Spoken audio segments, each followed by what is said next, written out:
Going to start off down in the bottom right side. Everything's looking good this time around. So, to begin with, we have ourselves the blue Protoss player. This is SKillous.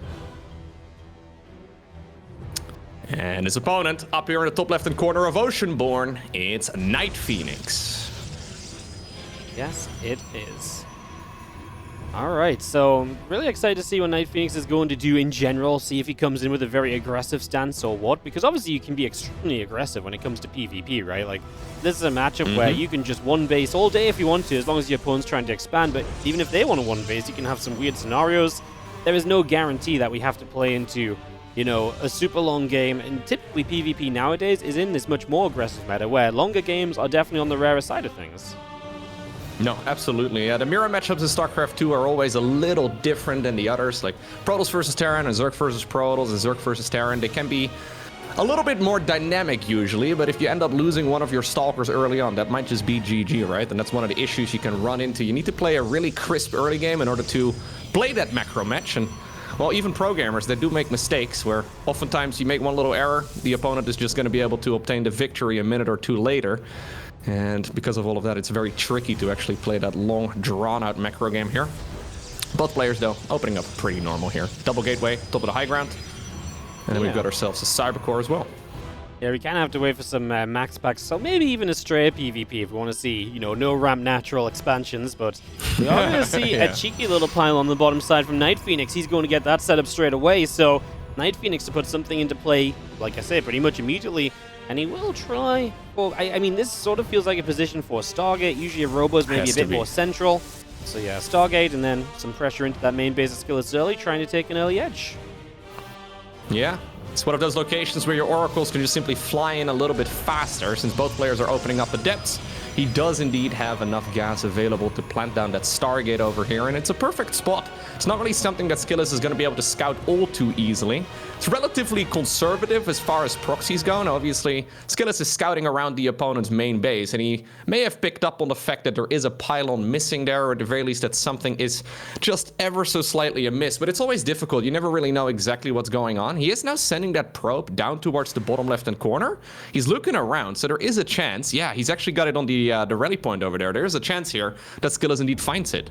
It's amazing how fast he finds it. Like, the probe really walked just straight over in this direction, so that helps him out a lot. No time wasted, and now he knows immediately what to prepare against. You know, a couple of stalkers, put them in position. Maybe you accelerate a battery into this mineral line now, which is exactly what he decides to do. So battery goes down, the Stargate's on the way from SKillous. He can make a defensive Phoenix as well if he wants to go hunting for that Oracle. He does get the block off here as well. Unfortunately, loses his scouting probe, but not bad at all. These Adepts are going to commit with the Stalker nearby. I mean, the second Stalker from SKillous should kind of run over here and help. He's obviously a bit busy with his own Adepts. They are in the main right now, so he's found 3 workers, and that's probably why that this is all happening on the other side, because these workers are going down. Phoenix right now, though, is going to be needed inside of the main base, as we do have an Oracle flying into the main here of SKillous. It comes out at the perfect moment. There's already that shield battery that you brought up. I mean, he's going to try and activate that stasis ward, but is it going to finish? I mean, it will. And it actually still catches so many workers. SKillous making all of the right moves, but just ever so slightly late on the pro pool.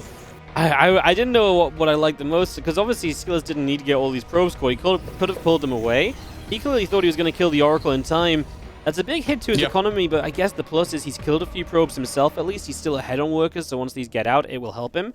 And he's gotten rid of the Oracle, so that's one less thing that now NightPhoenix can utilize. And NightPhoenix is looking not great. 3 Adepts, 2 Stalkers. Obviously, the Phoenix of SKillous, if he wants to get aggressive, can lift up a unit and offset things as well. As now SKillous just drops an expansion down. I don't think he's wrong to do so. There's nothing in the immediate future that's going to hurt this expansion of his. Yeah, exactly. So SKillous is going to be able to get that nice economical edge here, which will ultimately allow him to, well, make more stuff, right? And ultimately, that's what you're looking for in a game of StarCraft 2. He's going to be able to get his robo facility going as well, so that advantage he has obtained at this point in the game, he's trying to push forth by, well, building up his tech and building up his economy, which can be a little bit dangerous, but you're right. What exactly is NightPhoenix going to be able to do?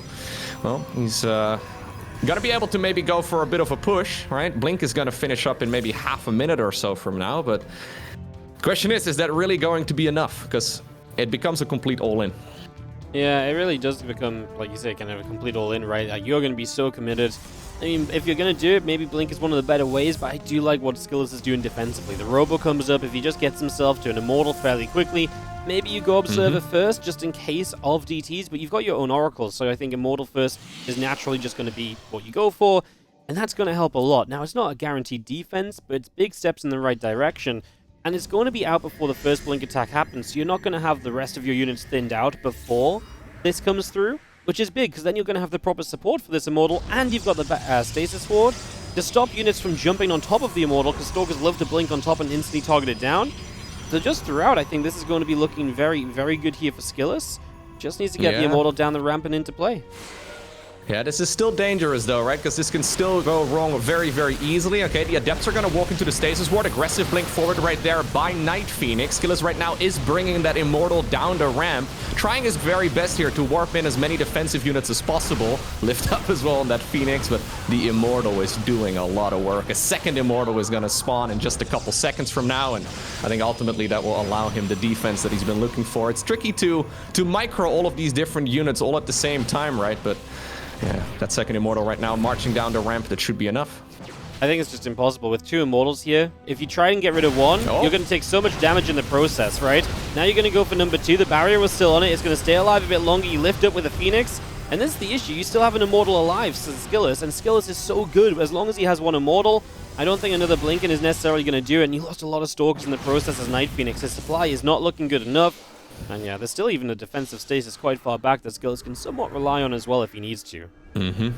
Yep, so every minute that goes by right now, the advantage that SKillous has gets bigger, right? He's just simply got a bit more mining. It's not a ton, but it adds up over the course of this game. NightPhoenix still on just a single base, and he can really only just do the same thing, but more of it, right? So, well, unless the Immortals are very exposed and he can get one picked off for free, he's almost relying on his opponent right now, making a mistake. And yeah, because of that, he decides to tap out. SKillous wins our first game of the day. Yep, very nicely done from SKillous. Good defense here throughout, and he does find himself that first game victory. And just solid stuff. I think he just made all the right calls. He already had himself defensively set up. He didn't need to go Observer, get the Immortal quickly. Had the Stasis Wards to help aid him. Just, killed the Oracle immediately as well. And obviously scouted for the Stargate in the first place to be prepared enough to do that. So all of these things just had that knock-on effect of, yeah, at the end of the day, it's going to be very, very good for SKillous. And so it was. Yeah. And so now we have ourselves... Yeah, the only thing I guess that didn't quite go his way was that one Stasis Ward in his mineral line, right? Like, that looked a little bit shaky. Sometimes you make all the right moves, but then in a game of StarCraft, you have like half a second to make the right decision as well. And he was just ever so slightly late on the pro pool. He probably could have targeted the Stasis Ward as well before it actually finished up. There's a couple of moves he could have made, but he just assumed that the Oracle would die, and then he realized, wait a second, it's not going to go down yet. I'm going to have to pull my probes right now.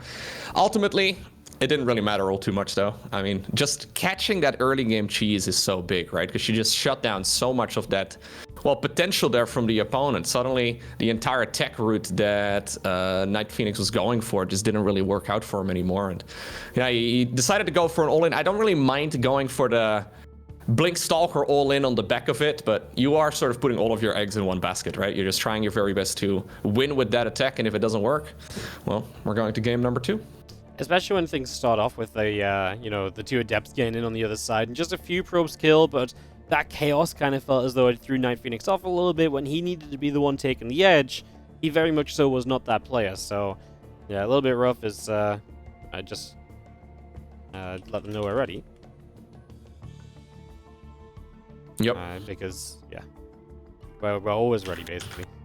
easy life over here. After game number 1, we're just good whenever. So yeah, the referee waiting for us to give him the go ahead. This happens so often, right? I join a lobby and I'm just so ready. I'm not paying attention. I'm talking to chat or something, right? And then the player's like, "Wody," and I eventually look back. I'm like, "Oh my god, guys, you could have started. I thought one of you weren't here. Never wait on me unless I tell you to. Do your own thing." Worst case scenario, you missed the first 30 seconds of the game of StarCraft, and it'll be fine. if I'm in the lobby, I think we'll be okay, I think we'll be all right, so... Let's kick off into game number 2. It is a 1-0 lead right now for our blue Protoss player in the bottom right-hand corner. Of course, part of Team Liquid, this is SKillous.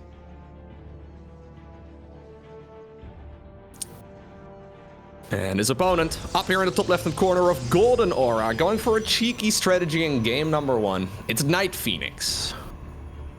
Wonder if he's gonna do something a little aggressive once again. I mean, I think playing a macro game against somebody like SKillous is very scary, so I can't really blame him for playing a bit of a cheese there, but SKillous was certainly on point, right? I mean, he must have counted pylons right there in the opponent's main base, and he just set a rally point up with that probe. Obviously, he also knows that NightPhoenix is well capable of going for some cheeses, so SKillous just, yeah, making sure that he scouts every possible location where his opponent could be cheesing from. And he decided to go for the most conservative spot first, pretty far away, all things considered, from the main base, but he saw it coming in from a mile away, and then, well, that defense just becomes so much easier, right? Going for the Stasis Ward, going for the Phoenix.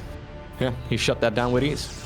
Yep, it all just kind of came through step by step. It made it look like a very simple matchup, which PvP really is not. There's so much that can happen in this matchup, right? There's so many things that can go wrong, or a little bit haywire and everything. He really made it look easy, and as we set up now, we get 2 gates apiece once again. Cyberpulse coming through. And we'll see if NightPhoenix may try something expansion-focused himself this time. If he's going to proxy at all, he has a probe on the map, but not really in like a great proxy location, more so like put a pylon and then walk away. Just like try and fake out what your opponent sees. Yeah, exactly. So one of the things that these guys will be doing is counting the opponent's pylons. So SKillous right now is checking, okay, how many pylons do you really have inside of your main base? Okay, looks like there's only a single one. That could mean, of course, that there's a proxy coming up once again. So I wouldn't be surprised at all if SKillous is going to scout here in just a moment to see exactly what is going on, well, his side of the map. But yeah, it's always difficult to tell, right? So he's looking around with the probe right now. He's like, dang, there's a pylon missing. What exactly am I, well, playing against? And it turns out NightPhoenix really not doing anything weird. He's just treating the main base, or the map, I guess, as his entire main base. Yeah, no, I mean, why not? It's cheeky though, right? It's the sort of thing you see all the time. It just developed in PvP. As we do see a little poke up to the high ground there. Interesting, obviously a little bit of a different opening, 2 Adepts versus 2 Stalkers, but then you see them reversing roles afterwards, so then NightPhoenix is going to go 2 Adepts, SKillous will add on 2 Stalkers, and we do see a Twilight Council from each of them, so both of them going to head in towards a faster, most likely Blink play here, unless we sneak a Dark Shrine down from one side or the other. SKillous is going to check out the bottom left-hand corner. Ooh, just barely did not touch the watchtower over there. I mean, it wasn't really going to give him that much vision, I suppose, but he was trying his very best to be on the edge with that shade. Still will be trying to send these Adepts into the opponent's main base. Really shouldn't be happening at this level of play. There should be a worker ready to complete that wall off and to shut down any sort of aggressive shades like that. But now the Stalkers here from NightPhoenix are going to be marching across the map as well. But there should be Stalkers waiting here already for SKillous. There's the Blink, by the way, for both. Yeah, not going to be anything too wild out of the Twilight Council. Blink is obviously kind of the expectation. As a 3rd gateway comes up from NightPhoenix, and that's the real diversion in this game. You know, SKillous is just sitting on 2 gateways, which probably means he's going to get Blink into an expansion. Whereas NightPhoenix, absolutely, a 3rd gateway is going to ramp up the pressure, and there's gateway number 4, so let's ramp it up 2 times that. So yeah, there is actually a 3rd from SKillous though, so maybe, I don't know if he's just figuring out that something's coming, so he adds a 3rd. Either way, his gateways are much later than his opponent's, so still a pretty serious difference. Yep. Thing is, though, SKillous does not quite yet have an expansion on the low ground either, so it's quite tricky to actually push up that ramp. The Adepts over here trying to shade around, but not really achieving that much either on the other side of the map. Alright, it's gonna be up to SKillous right here to defend against what the opponent has prepared, and he's gonna be going for a robo facility here, so that was close, but it does prevent those Adepts from getting in. Solid block with the warp in. Nice, just kind of what you want to see. Yeah, the Robo Facility is going to give SKillous an even better defensive setup, of course. It's just so interesting because obviously it's 4 gates versus 3. The Robo now makes the difference. Obviously, you expect them to do fairly similar things because it's a mirror matchup, so if one player has 1 less gate, you need to see something else happen, otherwise what are they doing with their money? The Robo Facility will be that. And obviously, like, it kind of feels like whoever attacks is kind of in the worse off position. I don't think the 1 warp gate of advantage from NightPhoenix is going to give enough of a difference, so Blink done on both sides. SKillous is on the map. NightPhoenix is still actually kind of back at home, which is funny because with less gateways, you maybe expect him to be the one who would be sitting defensively, but it is just a weird scenario that way. Yep, both players, neither of them really wants to commit, right? So SKillous now going into the Immortal, though, and that ultimately is a fantastic defense against what NightPhoenix has. At this point, it's obviously, well, going to be difficult for him to match the numbers right here that are popping out of those gateways, but NightPhoenix also doesn't have a point right here to warp in from, so Yeah, we do see an aggressive Blink over here, trying his very best to target as many of those units as possible. So far, SKillous is okay. Does not complete the wall off over here. Aggressive Blink forward once again by NightPhoenix, and he does pick off a lot of his opponent's Stalkers. I kind of thought the Immortal's coming. I kind of thought the Adept Shade was a mistake, but I actually think it just blocks the Stalkers from walking up that ramp, and it takes their fire a little bit, so it kind of worked out. SKillous blinked back nicely in the end, and like you say, that Immortal is here, or was coming now, it is here. That really should stop the aggression, but it's still such a weird place because it's still one base each, so who's going to take the initiative to actually make an expansion on the map? It kind of still feels like it should be SKillous, you know? He's the one that has the Immortals and they're a bit more defensive, but NightPhoenix will be the first to put it up instead.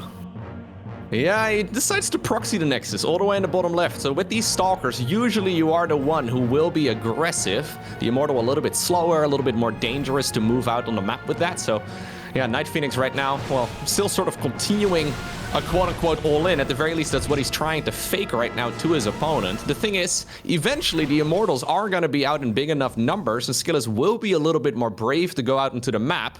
At this point, though, SKillous does not know about that golden base, right? And that's tricky for him. He doesn't really know exactly what he's playing against. Is this a committed all-in right here from NightPhoenix, or can he actually start marching around a little bit?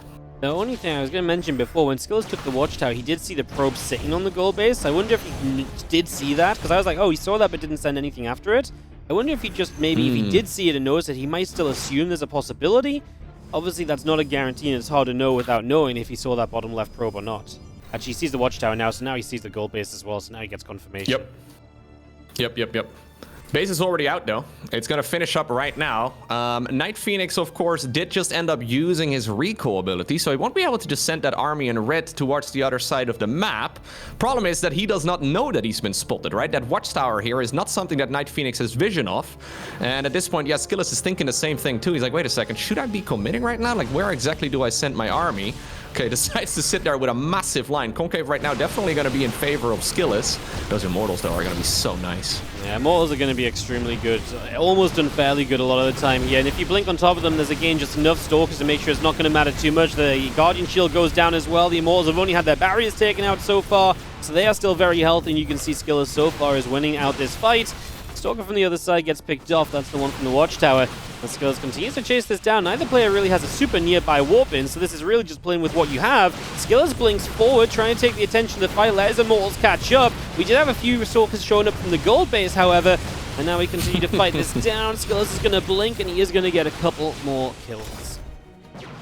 Yeah, just like in game number 1, ultimately the Immortals are the ones absolutely destroying this. NightPhoenix right now thinking about maybe going towards the opponent's main base, or at the very least he's heading in that direction. Stalker split off from the main pack right here for SKillous in the bottom left-hand corner to try and see if he can maybe, well, take out that Nexus here, and he does have enough Stalkers to shut all of this down. GG is called. It's SKillous who obtains the victory to 2-0.